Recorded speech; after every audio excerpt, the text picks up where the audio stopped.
Chapter 1. Lucia. 1 month before. Lucia was sure that the white-haired gentleman reclining on the dining couch before her would make a delightful grandfather. As a future husband, though, he left a great deal to be desired. The man's bushy eyebrows rose as he waited for her to speak. A breeze from the open atrium ruffled the leaves of the potted palms behind her. She stood frozen, staring down at him.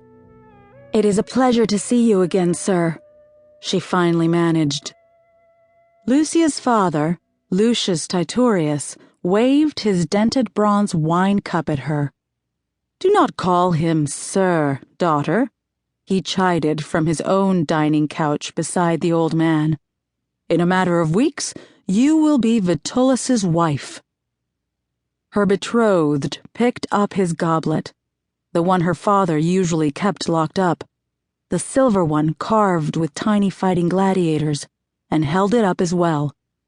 "I would have us joined sooner, this very night, even, if I did not need to attend to my properties in Sicilia," Vitullus said, the loose skin from his upper arm waving slightly with the movement.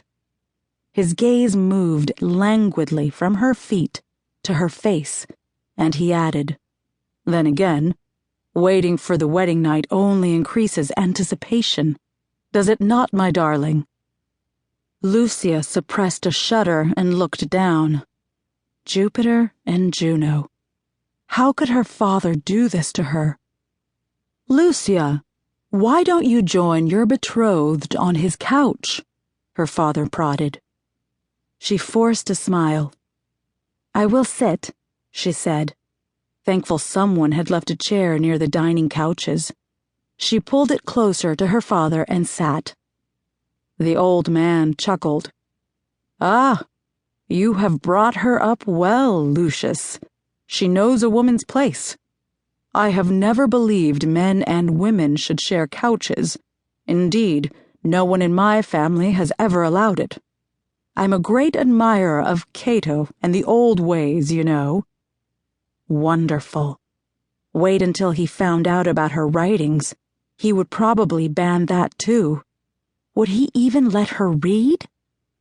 Lucia smoothed her pale blue tunica over her thighs and looked at the sky through the atrium rain pool, seeing in her mind's eye the woods leading up the slope of Mount Vesuvius. The late afternoon light would catch the gold and green flutters of leaves from the vineyards on the lush mountain's flanks. She could be out there, in the countryside that very moment with her dog. Just as the eggs poached in wine and fish sauce were being served, Pontius, the overseer of the gladiatorial school, entered the atrium. Her father's face darkened. He did not like to be interrupted when he was courting a wealthy guest.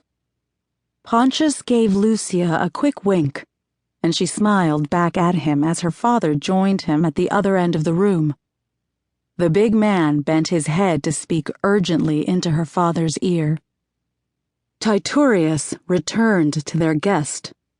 "I'm sorry," he said with a slight bow. "My newest fighter has been injured, and I must assess the situation. Would you excuse me?" "Of course," said Vitullus, waving a spotted hand. When her father disappeared with Pontius, Vitullus focused his gaze on her chest, and her skin prickled with distaste. Keeping her eyes down, she hoped, would discourage him from trying to engage her in conversation. Maybe he would think her a dullard and cancel the betrothal. "Are you sure you wouldn't like to join me on this couch, my girl?" Vitullus asked, smoothing the area beside him. "I don't mind the occasional break with old customs." "Oh no, thank you," she said, suppressing another shudder. "Ah, well, I've noticed girls from the country are a bit old-fashioned, which is part of your charm. Country girls are at least better bred than city women, who are much too modern and full of themselves." Vitullus gulped. his wife.